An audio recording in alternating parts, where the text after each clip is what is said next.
વડોદરાના વાઘોડિયામાં ચાલ્યું દાદાનું બુલડોઝર। વાઘોડિયામાં 8 ગેરકાયદે દુકાન પર ફરી વળ્યું બુલડોઝર। ટ્રાફિકને નડતર રૂપ 8 દુકાનના દબાણ દૂર કરાયા। વાઘોડિયા પાલિકાએ ચુસ્ત બંદોબસ્ત સાથે દબાણો દૂર કર્યા। દુકાનદારોને અગાઉ નોટિસ આપવા છતાં પણ દબાણો દૂર કરાયા નહોતા।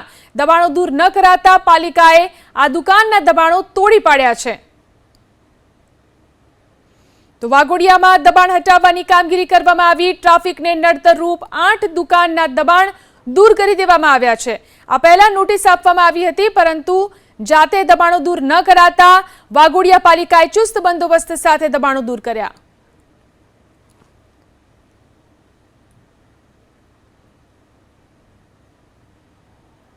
પંચમહાલમાં જિલ્લા પંચાયતના સરકારી આવાસ જર્જરિત થયા છે। 30 થી વધુ સરકારી આવાસ જર્જરિત હાલતમાં જોવા મળ્યા। બિલ્ડિંગમાં આવેલા ક્વાર્ટર્સમાં સીલિંગના પોપડા ખરી પડ્યા। ડેપ્યુટી ડીડીઓ સહિત સરકારી કર્મચારીઓના ક્વાર્ટર્સ જર્જરિત હાલતમાં છે। હાલ તો ભયના ઓથાર તળે સરકારી કર્મીઓ પરિવાર સાથે અહીં વસવાટ કરે છે।